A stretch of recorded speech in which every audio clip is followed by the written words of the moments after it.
அனைத்து பேரண்ட்ஸ்களுக்கும் எனக்கு நன்றி. நான் இப்போ பேச ஆரம்பிச்சது மெயின் எது என்னென்னா, ஒரு 1996 பையனை எஸ்ஆர்எம் காலேஜில் ஜாயின் பண்ண போனேன். நாங்கள் கேட்டது என்னென்னமோ கோர்ஸு, பேராமெடிக்கல் கோர்ஸ்லாம் ஒன்றுன்னா கேட்டு வரணும் எல்லாம் முடிஞ்சுக்கிட்டேன், இன்க்ளூடிங் நர்சிங், பிஎஸ்சி நர்சிங். கடைசியில் பிஓடின்னு ஒன்று சொன்னாங்க. என்னங்க இது என்னன்னே தெரியாதுன்னா, ஃபஸ்ட்டு கட்சியாவது இப்போ தான் ஸ்டார்ட் பண்ணுறாங்க, இன்னைக்கு நல்ல ஃபியூச்சர் இருக்கும் சேருங்கன்னாங்க. கடைசியில் உட்காந்து ஃபஸ்ட்டு சீட்டு எஸ்ஆர்எம் காலேஜில், அதாவது மேனேஜ்மெண்ட் போட்டான். கவர்மெண்ட் போட்டால் ஆனால் மேனேஜ்மெண்ட் வரும். அப்போ வந்து வெறும் 35,000 ரூபா கேட்டோன்னா எனக்கு என்னன்னே தெரியல. சரி வாப்பான்னு சொல்லிட்டு வெஸ்ட் மாம்பலத்தில் இன்று நேரம் போனது காலேஜில் போய் சேர்ந்து வந்தோம். ஒரு வாரம் கழித்து வர சொன்னாங்க, சரிங்கன்னு சொன்னாங்க. அப்புறம் அவர் படித்து முடிஞ்சோன்னா அடுத்து பாப்பாவுக்கு அதே மாதிரி போனோம். பாப்பாவுக்கு அதே மாதிரி ஸ்டேஜ் தான். அந்த கட்டாப்பு மார்க்குக்கு இதுதான். அதே காலேஜில் எனக்கு ஜூனியர், நான் 96, அவங்க 97. கேட்கும் போது எனக்கு என்னென்ன பெனிஃபிட்னா, ஹாஸ்டல் 2 வரையும் கட்டு, தனியாக ஒரு வீடு எடுத்து அங்கே தங்க வச்சு அது ஜூனியரு சீனியர் 2 பேரும் படிச்சுட்டு இருந்தாங்க. நானே எங்கள் வீட்லேயும் மானம் போய் அந்த ஒரு நாள் இருந்து அவங்க எப்பப்போ படித்தா இருக்கோ அப்போல்லாம் போய் நாங்கள் இருந்து அங்கேயே இருந்து சமையல் பண்ணி சாப்பிட்டுட்டு அப்படியே அவங்க படிக்க வச்சு 4 வருஷம் முடிஞ்சு அப்படியே வச்ச உடனே மைத்திரி அண்ட் இதில் சென்னையில் வந்து 2 நாள் ஒர்க் பண்ணாங்க. ஒர்க் பண்ணும்போது தான் அந்த கல்யாணம் ஆச்சு. அதான் மருமக கல்யாணம் ஆகிடுச்சு.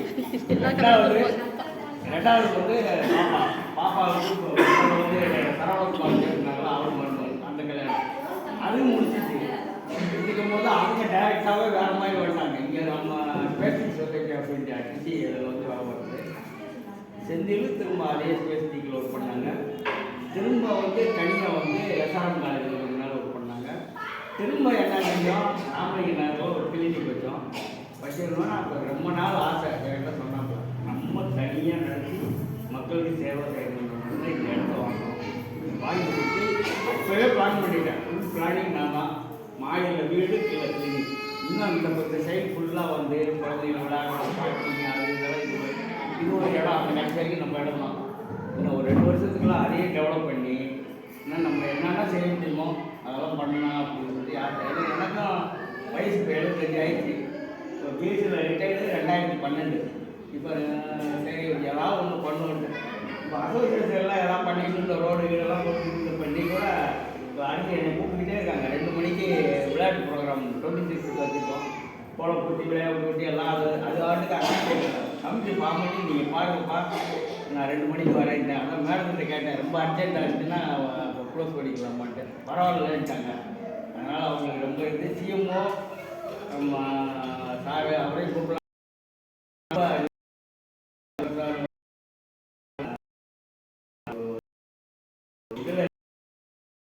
தெரியும், நான் சொல்லிட்டேன் அவர்கிட்ட.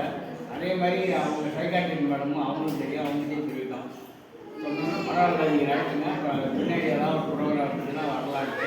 அப்படி செஞ்சு சொன்ன மாதிரி கூட செய்கிறதுலாம் அங்கே ஒரு கிளாஸ் மட்டும் வைக்கிறதுக்கு இதே மாதிரி ஒரு மீட்டிங் போட்டு எல்லோரும் இன்னும் இந்த நம்ம திருச்சி டிஸ்ட்ரிக்டில் இருக்கிறவங்க எல்லோரும் உட்காந்து அட்டன் பண்ணுவாங்க. ஏற்கனவே ஸ்பெஷல் எஜுகேட்டருக்கு அறிவாலய ஸ்கூலில் பண்ணியிருக்காங்க. ஆனால் எனக்கு இந்த அறிவாலய ஸ்கூலில் எனக்கு நிறைய டச் இருக்குங்க. நான் வந்து டெலிஃபோன்ஸில் ஒர்க் பண்ணேன்.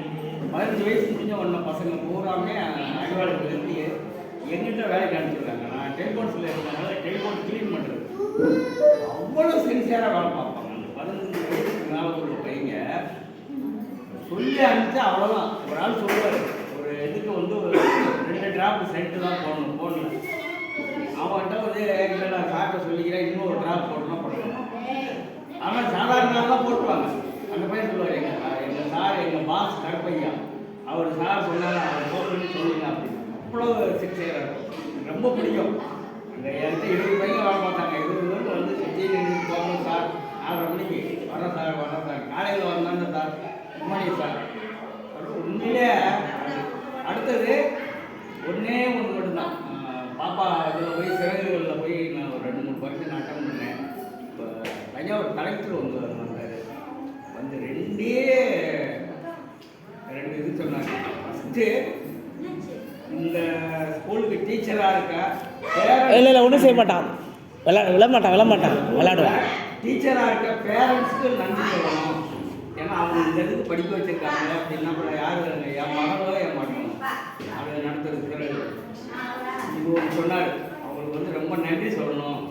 இவ்வளோ இதுக்கு வந்து ஒரு சமுதாயத்துக்கு செயல்படுறதுக்காக எல்லாம் பண்ணியிருக்காங்க. ரெண்டாவது நம்ம பேரண்ட்ஸ்க்காக ஒன்று சொன்னாருங்க. அதுதான் எனக்கு அப்படியே கண்ணீரே வந்துச்சு. என்ன சொன்னாருமா, இந்த தமிழ்நாட்டில் எவ்வளோ பேர் இருக்காங்க. இருக்கும்பொழுது உங்களுக்கு மட்டும் ஏன் இந்த குழந்தைய கடவுள் கொடுத்துருக்காரு? கலெக்டர் சொல்கிறாரு, தஞ்சாவூர் கலெக்டர், உங்களுக்கு மட்டும் எதுக்கு இந்த குழந்தைய கொடுத்துருக்காரு சொல்லிட்டு சொன்னார். உங்களால் மட்டும்தான் அந்த குழந்தைய பராமரிக்கும்னு சொல்லிட்டு அந்த கடவுளுக்கே தெரிஞ்சுட்டு உங்களுக்கு கொடுத்தாரு. அப்படியே பேரண்ட்ஸ் எல்லாம் கைதிருக்காங்க. மனசுக்கு அப்படியே ஒரு மாதிரி இருக்கு. ஒரு கலெக்டர் இந்த அளவுக்கு இறங்கி இப்படி பேசுகிறாருன்னா, அதனால் நம்ம எதையுமே வந்து நம்ம கிடச்சிருக்கிறதெல்லாம் நல்ல ஒரு சந்தோஷமானது. கிடச்சிருக்க இடம் நல்ல ஒரு இது. உங்களுக்கு பக்கத்தில் யாரும் தெரிஞ்சாலும் அனுப்புங்க. ஏன்னா இவங்களுக்கு தம்பிகிட்டே சொல்லிட்டேன், காசுன்றதுக்காக ரொம்பலாம் இது பண்ண வேண்டாம்ப்பா. நம்மளால் சரி, அதாவது பின்னாடி நம்ம குழந்தைகள் நம்ம பேத்தி எல்லாருமே நல்லாயிருக்கும்.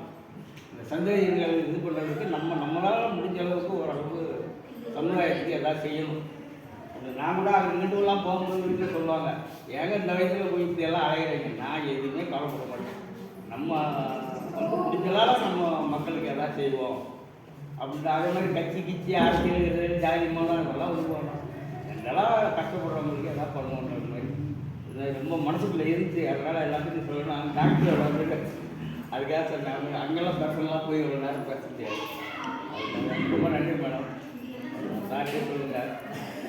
அந்த இது மாதிரி சொன்ன மாதிரி டவுன்ஷிப்பில் ஏதாவது ஒரு ப்ரோக்ராம் மாதிரி அறிவாலயத்தில் ஏற்கனவே 2 தடவை வந்து பேசிட்டாங்க. தம்பி இப்போ பாப்பாவில் தம்பி பேசியிருக்காங்க. இந்த மாதிரி நீங்கள் படிச்சுட்டு இருக்காங்க. இப்போ இன்னும் கொஞ்சம் கொஞ்சமாக மாற்றிட்டு இருக்கோம். எனக்கு ஒரு பேட்டி என் மருமையினுடைய குழந்தை தான். அதெல்லாம் பின்னாடி எங்கே கனி போயிடுச்சு விளையாட்டு போட்டி போயிடுச்சு. அதையும் ஸ்பெஷல் எஜுகேட்டரில் ஸ்பெஷல் சேர்த்தாச்சு. அடுத்தது மருமகனுடைய தம்பி பிள்ளைகளையும் சேர்த்தாச்சு. தங்கச்சி பையனையும் சேர்த்தாச்சு. எஸ்ஆர்எம் காலேஜில் டைரக்டர் ஸ்கூல் கட்டி 2 பேர் அப்படி ஆக நான் இன்ஜினியர், நான் எலக்ட்ரிக்கல், பையன் பி மெக்கானிக்கல். அந்த இன்ஜினியர்லேயே வேலை இந்த லைன்லேயே போவோம் அப்படின்ற மாதிரி ஒரு இவங்க தான் என்னுடைய மனைவி குரோம்மா. அது வேறு ஒன்றும் இல்லைங்க, ரொம்ப அர்த்தம் பண்ணுவேன். அதனால் நன்றி.